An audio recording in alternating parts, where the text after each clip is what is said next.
But what happens in fascism, in the Marxist analysis, is that capital, feeling threatened, because there's a powerful leftist movement that threatens to either lead to revolution or some sort of socialist reform that would get in the way of capital, makes a kind of alliance with people who normally capitalists and capital would not want much to do with.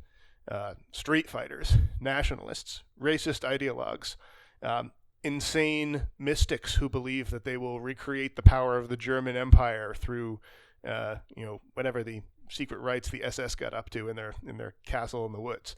Right? The idea is that capital decides that because it needs to break the left, these uncouth, violent elements that normally would be seen as disruptive of the orderly functioning of markets can be embraced and sort of brought into the coalition and allowed to rule. And this is what we see happen in the historical fascist movements in Italy and in Germany.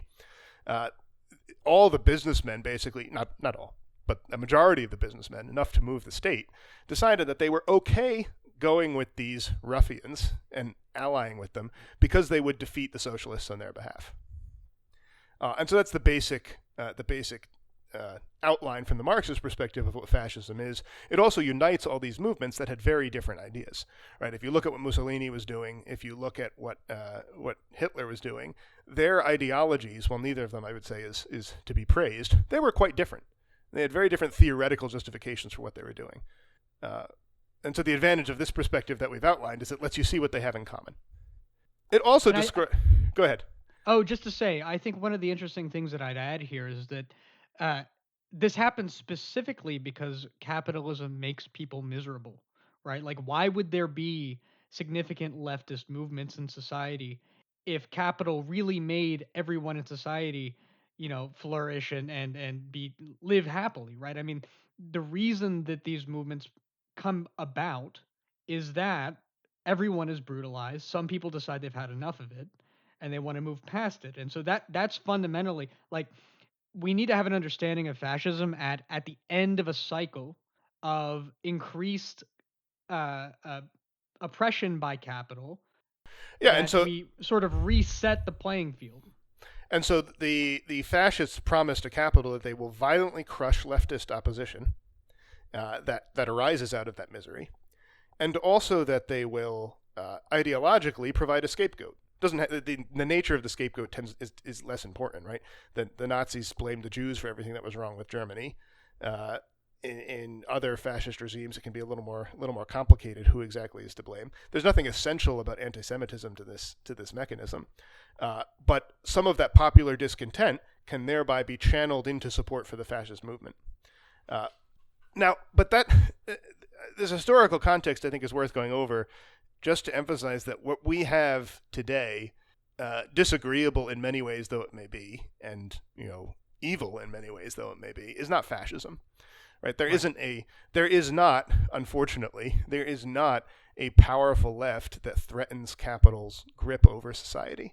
And criticism that's often made of the protests against police brutality is that corporations seem quite fine with them. So how really radical can they be? Right? Now, I don't think that the protests are invalidated because they forced certain corporations to feel like they need to make an expression of support.